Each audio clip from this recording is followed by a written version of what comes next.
Hello mga idol, what's up? Ako si Tututeg, ang iyong lingkod.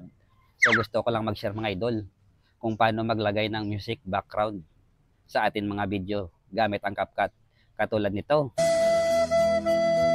or mga sound effects na katulad nito or ganito. Ayan. So kung ikaw ay bago pa lang, gusto mong matuto mag-edit gamit ang CapCut, so para sa iyo to mga idol. At kung ikaw ay magaling na mga idol, marami nang alam sa pag-edit, no? So scroll up na lang mga idol. Tara, umpisahan na natin. Let's go! So ayan mga idol, bago tayo magsimula, paki-like naman ang video natin, share, comments, no? Kung mayroon kayong katanungan, follow naman ako sa aking Facebook page. Damay nyo na rin ang aking YouTube channel, Joey Jean TV, mga idol. Thank you so much. So umpisahan na natin. Siyempre una mga idol, no, dapat mayroon tayong nakasave na music background, no, or sound effects sa device natin or sa cellphone natin. So maghanap tayo sa YouTube, no, marami doon. So mag-download lang tayo doon. Pero kung wala naman, mayroon din dito sa CapCut, no. So ipakita natin kung paano. So unang gagawin mga idol, pindutin natin to ang sound. Click lang natin to.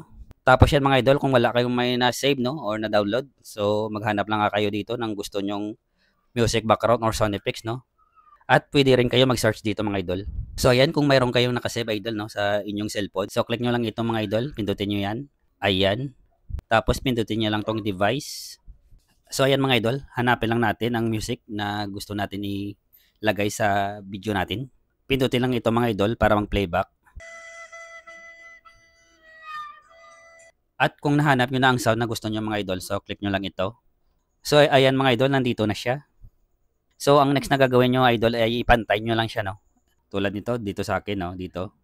I-preview natin. Ayan. So, ayan, mga idol. So, ang sobra, delete ko lang. So, ayan. Ayan, mga idol, kung gusto nyo ulit magdagdag ng sound effects, so, pindutin nyo ulit ito. At pindutin ulit ito, mga idol. At pindutin ulit ang device, mga idol. So, hanap tayo ulit ng sound effects na mga idol. So, ayan mga idol, kung gusto natin idagdag ito, so click natin ito mga idol. Ayan. So, nandito na siya mga idol, no?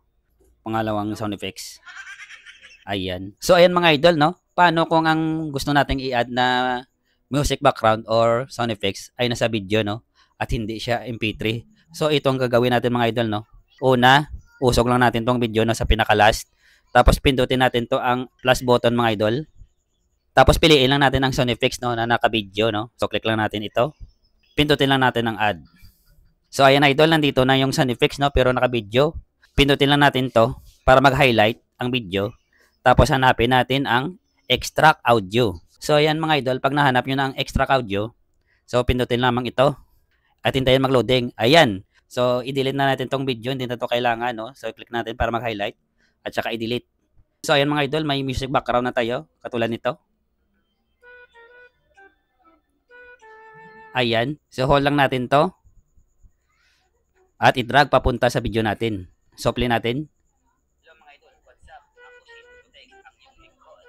So, kung gusto nyong hinaan ng music background mga idol or lakasan, so, click lang ito.